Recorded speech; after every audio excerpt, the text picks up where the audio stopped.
নমস্কার প্রিয় দর্শক, ক্যালকাটা ডায়ালগস থেকে মনোজ দাসের প্রীতি ও শুভেচ্ছা। সারা বাংলাদেশ জুড়ে একটা খবর খুব চাউর হয়েছে। খবরটা হলো আগামীকাল 5 আগস্ট বাংলাদেশের রাষ্ট্রপতি জাতির উদ্দেশ্যে একটি ভাষণ দেবেন। সেই ভাষণ নাকি রেকর্ড করা হয়ে গেছে ইতিমধ্যে, এবং তার মানে তিনি লাইভ কোনো ভাষণ দেবেন না, আগের থেকে রেকর্ডিং করা ভাষণ তিনি দেবেন। এবং সেই যে রেকর্ডিংটা হয়েছে সেটা যেখান থেকেই হোক, রাষ্ট্রপতির দপ্তর থেকে হোক কিংবা যারা রেকর্ডিং করেছে বাংলাদেশের যে সরকারি সংস্থা, তাদের দিক থেকে সেই ভাষণটাকে ফাঁস করে দেওয়া হোক, এই দুটো খবর মানে ফাঁস করে দিয়েছে এমন একটা খবর বাজারে খুব চলছে। এবং এই খবরের বিশেষত্বটা হচ্ছে, এই ভাষণের বিশেষত্ব যে সেখানে এই ভাষণের মধ্যে ভাষণের মধ্যে রাষ্ট্রপতি শাহাবুদ্দিন তিনি শেখ হাসিনা সরকারের যার পর নাই সমালোচনা করেছেন, মানে বিশাল সমালোচনা। সে সমালোচনাগুলোকে শুনলে মনে হবে যে এটা সেই ফ্যাসিস্ট বলে যে গালাগালগুলো দেয়া হচ্ছে এতদিন ধরে ছাত্র জনতা এবং ওই উপদেষ্টা মণ্ডলী যে ভাষণ দিয়েছে, যেসব কথা বলেছে, শেখ হাসিনা ফ্যাসিস্ট, তার রাজত্বকাল ফ্যাসিজমের, এইসব নিয়ে যেসব কথা বলেছেন তার থেকেও অনেক ভয়ঙ্কর কথা মানে শেখ হাসিনা সম্পর্কে বলেছেন রাষ্ট্রপতি জনাব শাহাবুদ্দিন। এই খবরটা ফাঁস হয়েছে, কারণ ভাষণটা ফাঁস হলে সেটা এসছে। এবং আমি অনেক খোঁজাখুঁজি করেও কোনো ক্রেডিবল নিউজ এজেন্সি, মানে যাদেরকে বিশ্বস্ত বিশ্বাসযোগ্য কোনো সংবাদ সংস্থায় আমি এই খবরটি পাইনি দেখতে। এই খবরটার আমি দেখলাম, শুনলাম কিছু বাংলাদেশের, মূলত বাংলাদেশের টিভি চ্যানেলে, এবং টিভি চ্যানেল না, ইউটিউব চ্যানেল, তারা আবার দু একটা ইউটিউব চ্যানেল তারা আবার টিভির মতো করে বলে। তো যাই হোক, এই ইউটিউবগুলো সোশ্যাল মিডিয়াতে এই জিনিসটা নিয়ে খুব চর্চা হচ্ছে, এবং এই চর্চাকে আমার মনে হচ্ছে কেন জানি না, সেই অন্ধের হস্তি দর্শন, মানে অন্ধের হাতি দেখা। একটা অন্ধকে হাতির কাছে নিয়ে যাওয়া হয়েছে, নিয়ে গিয়ে হাতির পায়ের তার হাত রাখা হয়েছে, রেখে তাকে এইবার প্রশ্ন করা হচ্ছে যে তুমি এই জিনিসটা কি, তুমি কি বলো তো দেখি। সে তার উত্তরে অন্ধ বলছে এটা বাড়ির থাম। আবার থাম বলার পরে একটু পরে বলছে না না, এটা একটা খুব মোটা গাছের গুঁড়ি। তো এইরকম সব নানা রকম কথা। তো এখন বাংলাদেশের রাষ্ট্রপতি জনাব শাহাবুদ্দিনের ওই ফাঁস হওয়া ভিডিও নিয়ে এই অন্ধের হস্তি দর্শনের মতো নানান কথা চলছে। কথাগুলো কীরকম? কথাগুলো হচ্ছে যেমন হাসিনা, ওই যে বললাম একটু আগে, হাসিনা ফ্যাসিস্ট, তাকে সরিয়ে ছাত্র জনতা যা করেছে খুব ভালো কাজ করেছে, এবং তারা এইবার দেশকে নেতৃত্ব দিক, দেশকে নিয়ে যাক, এই ধরনের কথা। এই কথাগুলো সেই টিভি চ্যানেলে বলা হয়েছে। কিন্তু আমার প্রশ্ন, মানে ইউটিউব চ্যানেলগুলোতে এই সবগুলো বলছে। আমার প্রশ্ন, আচ্ছা হঠাৎ এই 5ই আগস্ট জনাব শাহাবুদ্দিন চুপ্পু, তিনি রাষ্ট্রপতি, তিনি কেন ভাষণ দিলেন? ভাষণটা কোন উপলক্ষে? 5 আগস্ট কি বাংলাদেশের কোনো স্মরণীয় দিন? স্মরণীয় দিন যদি হয়ে থাকে তাহলে কবে স্মরণীয় দিন হয়েছে? স্মরণীয় দিন হয়েছে এর আগে ছিল না, স্মরণীয় দিনটা হচ্ছে গত বছর। কারণ ওই দিন শেখ হাসিনা তিনি দেশ ছেড়ে চলে আসতে বাধ্য হন সেনাবাহিনীর বেইমানিতে। আমি ছাত্র জনতার আন্দোলনে তিনি চলে এসছেন, আমি একথা মানি না, একথা বলবো না। যে সেনাবাহিনী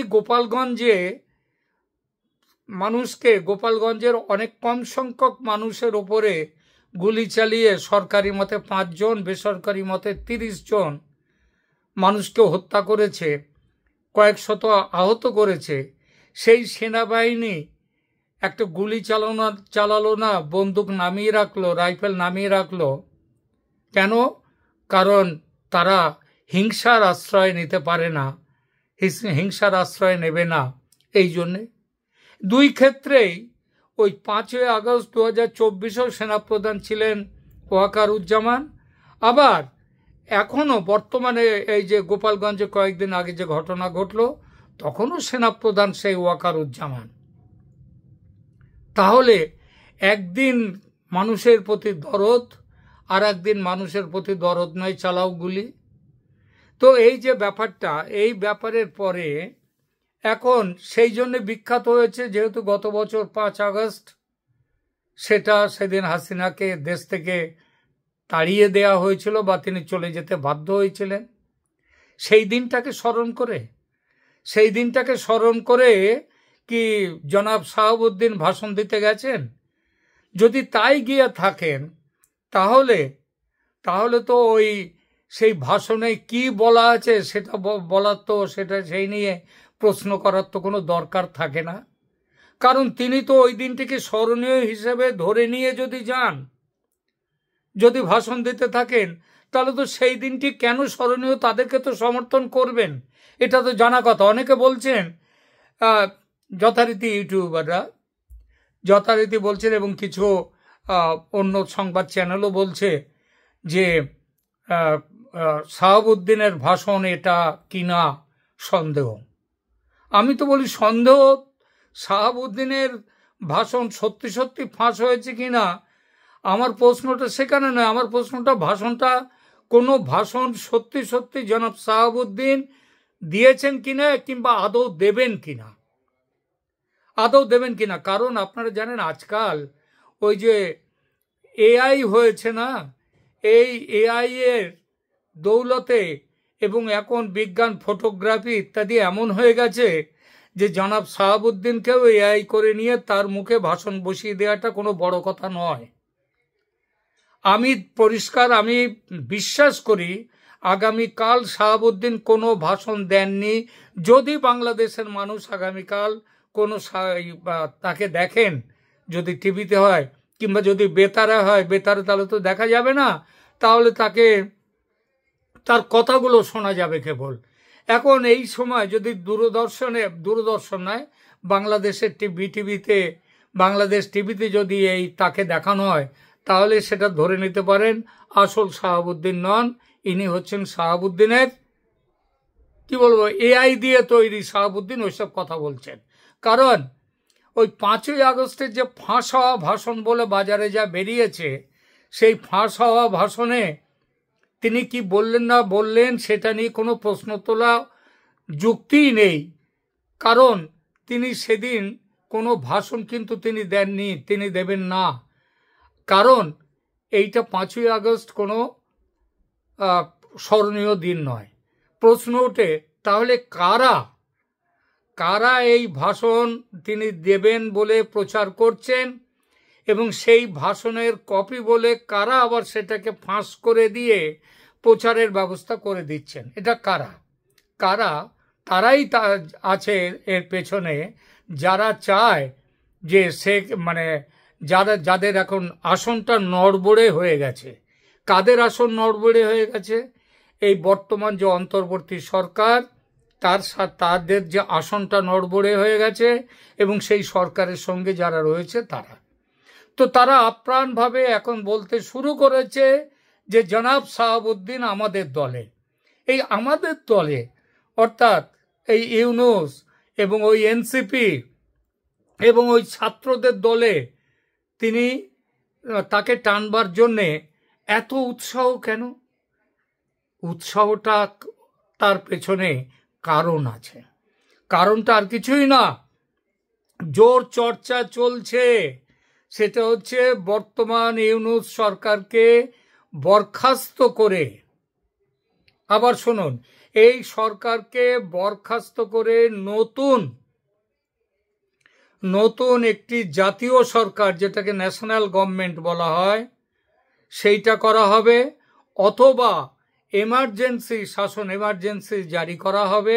এবং আমি আগে আমার একাধিক ভিডিওতে বলেছি, ইমার্জেন্সি জারি করতে গেলে প্রধানমন্ত্রীর সুপারিশ দরকার হয়। সেই সুপারিশ দেওয়ার জন্য প্রধানমন্ত্রী তো মজুদ আছে না? না, আমি ইউনূসের কথা বলছি না। ইউনূস প্রধানমন্ত্রী নন, প্রধানমন্ত্রী তো রয়েছেন এখন দিল্লিতে, ভারতে। শেখ হাসিনা, তিনি বাংলাদেশের বৈধ প্রধানমন্ত্রী।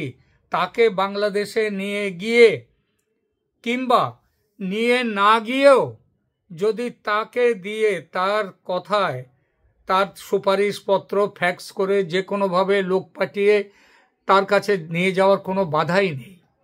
সুতরাং সেটা করে দিয়ে সেই সুপারিশের ভিত্তিতে বাংলাদেশের রাষ্ট্রপতি শাসন নয়, ইমার্জেন্সি জারি হতেই পারে। সেই ইমার্জেন্সি জারি হওয়ার পরে শেখ হাসিনা বাংলাদেশে ফিরতে পারেন, এমন সন্দেহ কিন্তু ওই অলিক কুসুম কিছু নয়, এমন সন্দেহ কিন্তু তার বাস্তব ভিত্তি রয়েছে। একদিকে ইমার্জেন্সি সরকার তৈরি, আর একদিকে ন্যাশনাল গভর্নমেন্ট। ন্যাশনাল গভর্নমেন্ট কথাটার মানে হচ্ছে সব দল মিলিয়ে, সমস্ত দল মিলিয়ে তাদের থেকে প্রতিনিধি নিয়ে একটি সরকার গঠন করা, যে সরকার তার নেতৃত্বে থাকবেন স্বয়ং রাষ্ট্রপতি।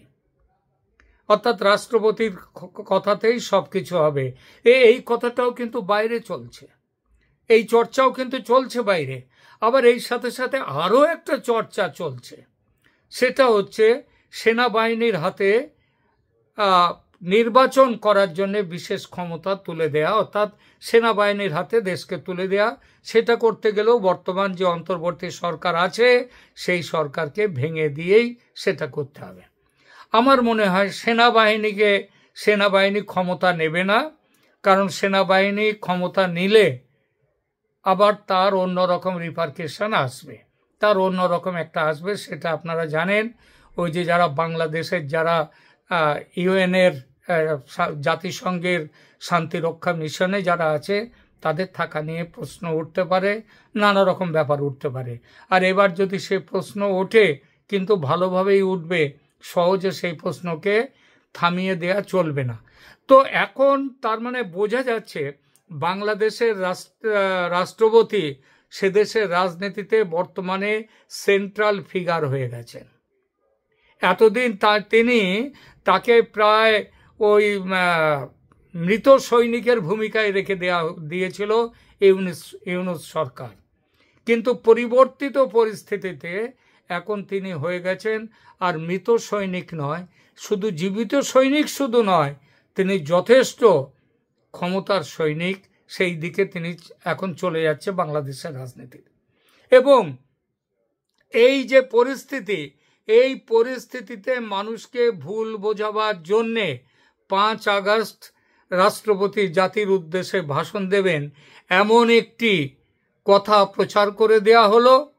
তারপরে আর্টিফিশিয়াল ইন্টেলিজেন্স দিয়ে তার ছবি তৈরি হবে, বলে দিলাম সেটাও। তিনি ভাষণ দিচ্ছেন, সেই ছবি তৈরি হবে এবং সেই ভাষণ তার কপি তো বেরিয়ে গেছে বাইরে ইতিমধ্যে, সেটা নিয়ে চর্চা শুরু হয়েছে। সুতরাং পৃথিবীর কোনো দেশে আজ পর্যন্ত রাষ্ট্রপতিকে নিয়ে এই ধরনের জালিয়াতি হয়নি, যে জালিয়াতিটা বাংলাদেশে এই ইউনূস অ্যান্ড কোম্পানি করতে যাচ্ছে। মনে থাকছে, আপনাদের নিশ্চয়ই মনে আছে, গত বছর 5ই আগস্ট, সেই আগস্টের পরে সুপ্রিম কোর্টের বিচারপতি, সুপ্রিম কোর্টের কাছে এইটা কেস রেফার করা হয় যে বাংলাদেশের সংবিধানে অন্তর্বর্তী সরকারের কিংবা কোনো নির্বাচিত সরকার ছাড়া কোনো অনির্বাচিত সরকারের ক্ষমতা গ্রহণের কোনো রকম স্যাংশন বা সেই বিষয়ে কোনো কথা বলা নেই বাংলাদেশের সংবিধানে। অর্থাৎ সংবিধান অনুযায়ী ইউনূসরা যে ক্ষমতা নিতে যাচ্ছিল তখন, গত বছর, তখন সেটা ছিল বেআইনি। সেই বেআইনি কাজটাকে আইনি করবার জন্যে প্রধান বিচারপতি সেনানিবাসে, অন্যান্য বিচারপতিরাও অনেকেই সেনানিবাসে, তা সত্ত্বেও তাদের সই দিয়ে, মানে তাদের জবানিতে তারা যেন বলে দিয়েছেন হ্যাঁ অন্তর্বর্তী সরকার এই পরিস্থিতিতে করা যায়। এরকম একটা কথা বলা হলো। তো সেটাও ছিল জালিয়াতি। এই জালিয়াতিতে বোঝা যাচ্ছে ইউনূস এবং তার দলবল খুব সিদ্ধহস্ত। জুলাইয়ের আন্দোলনটাও ছিল জালিয়াতির ষড়যন্ত্রের, কোনো অভ্যুদয় নয়, অভ্যুত্থান নয়, কোনো বিপ্লব নয়। আবার সেই জিনিসটা আবার এরা করতে যাচ্ছে। সুতরাং যারা ভাবছেন যে শেখ হাসিনাকে পথে বসিয়ে দিলেন রাষ্ট্রপতি শাহাবুদ্দিন চুপ্পু, তাদের উদ্দেশ্যে বলি এরকম ভাবার কোনো কারণ নেই,